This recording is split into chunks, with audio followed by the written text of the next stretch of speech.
Hi everyone, Candice here with Foster 360. I am sitting right next to one of our residents from our campus. Her name is Sydney, and she's here to talk to us about what it means to be in foster care and to age out.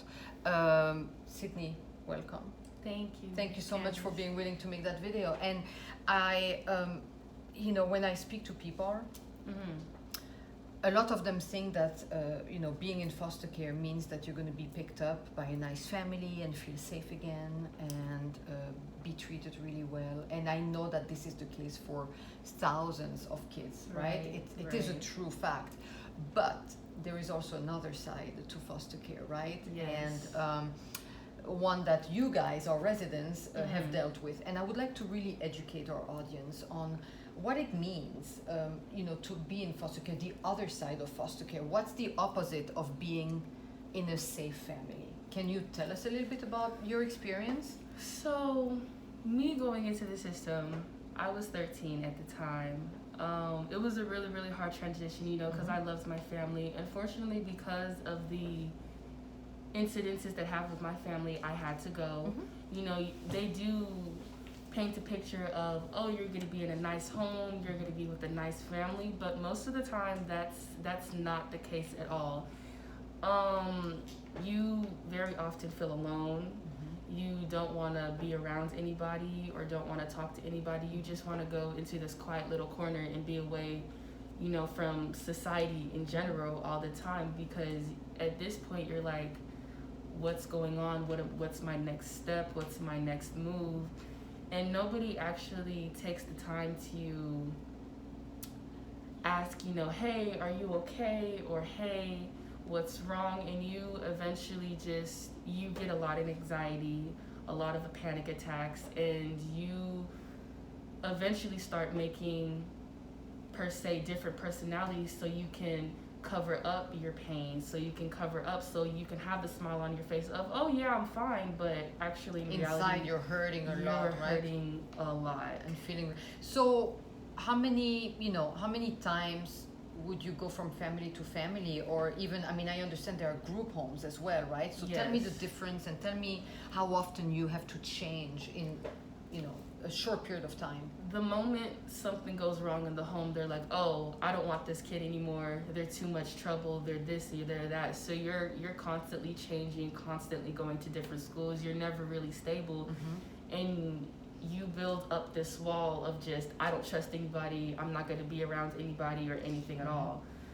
Most of the time you don't want to do that, but it's a defense mechanism. Totally. Because you don't know who to trust at this point, because you've been through so much hurt and so much pain. It's just like, okay, I stay to myself. I'm done with it. It's a pretty bad thing. I'm going through the healing process right now of trying to open up and trying to not necessarily change myself, but change my future, because I'm the one that's in control of my future, and I don't want the past to hinder me like it has thus far as I have aged out of the system. So aging out means you turn 18, right? Yes. Then what happens? No matter what happens, you're at risk of homelessness, even if you don't have all of your priorities that you wanted to have together. You're homeless. You're, still just like you're in the system, bouncing from house to house to house, not stable, still doing, what you can try to do for money, what you can try to do to have a roof over your head, and you're not necessarily in the best situation. So it's almost like, having one eye open at night sometimes, just because of the area that you might be in or the people that you might be around. You're just trying to have a roof over your head so you're not out on the street. And you're basically operating by the hour, right? You don't make big plans for your life, right? And you're constantly in fight or flight, right? Exactly. So I understand, Sydney, that you've been in quite a few programs before being here, and it hasn't necessarily been, successful for you, and it must have been extremely stressful, right? Yes. So here you are at Foster 360, and you have told us on several occasions that this is a different program, and that you really feel this time that you can actually make it. And I would love for you to talk a little bit more about how you see our program as being different. So Foster 360 is different in all types of ways. For one, they treat you as if you're an actual human. They don't expect you to be perfect from day one. They know in a sense of what you've been through. So when you make mistakes, you have a chance to redeem yourself from the mistakes and learn from it. So when that happens later in the future, you'll know how to handle it differently. So you won't make the same mistake from the past. It's not a thing of, oh, you made this mistake, you're out. That's what all the programs used to do with me. I've been to so many programs. It was horrific. They expected you to be perfect and to do this and to do that, and, you know, to not let your emotions get to you. And after so long, you begin to break. All of your emotions just begin to take over you. No matter what you do to try to hide it, you break, and there's almost a thing of no coming back from. Well, not no coming back from, but you feel a sense of hopelessness, like you can't do anything any else, and you just have to keep pushing and keep going. But after a while, you really don't want to. But Foster 360 definitely gives you the chance to, you know, redeem yourself, to make your future better than ever what you could have imagined it to be. Do you know? Are you aware? You know why that is that we're different. I can tell you, it's not just because we're nicer. There's more to it, but are you aware of what it is? I believe that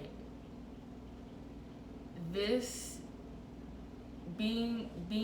coming to this program is a gift. Honestly, it really, really, really is a gift. And I could not thank you guys enough for, even with all the mistakes that I have, for still being there and not giving up on me when I've wanted to give up on myself.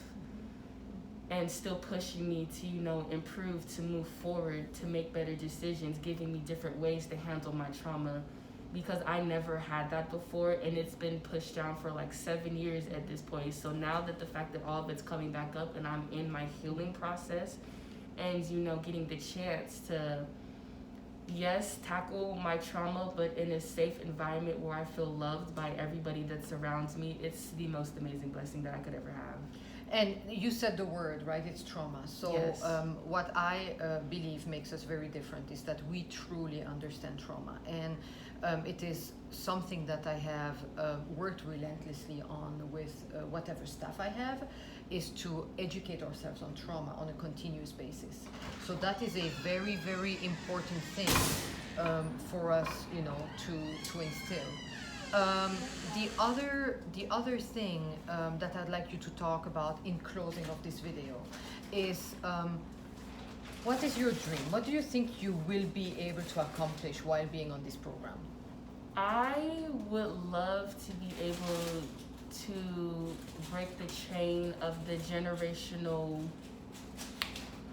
not curse that I would say, but generational seeds that were implanted in my family that were very, very, very unhealthy and have caused me to be a person and a defensive person that I did not want to be at all, because I'm normally a very happy, free, young, bright spirit, but because of everything that happened, I was dampened and I hid for a long time and just stopped caring. So I would like to be able to break the chain of, you know, showing my children, you don't have to hide yourself like this. You don't have to go through this. You don't have to,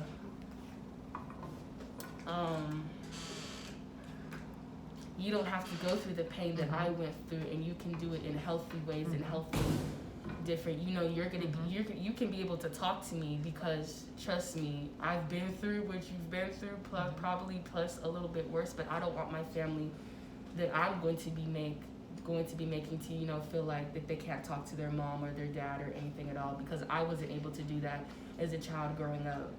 And it was really hard because I loved my parents to death, but I had to soon realize that they weren't perfect, and it broke my heart. And I'm going to be telling my children, you know, I'm not perfect at all, but I can help you. But you're trying very hard, Yes. right? And you're trying to break that cycle before you're even to a point Yes. where you have a family.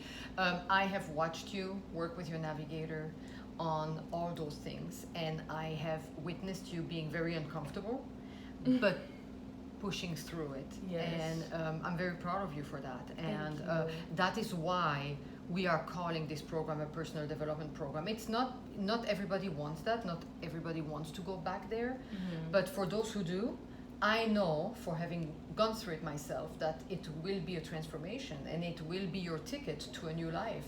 And that's why we created this program in the first place. It's not to help you find a job. I mean, it's part of it.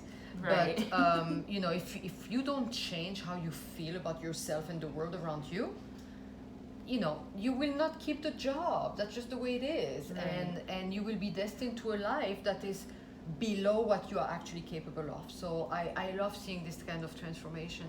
You're reminding me why I did this in the first place. So that's awesome. Thank you. That touches my heart. So that's awesome. Thank you so much. So thank you, everyone. And talk to you next. I'll have you back on, you know, our videos to talk about more things about foster care. Yes, ma'am. Absolutely. Perfect. Thank you. Bye.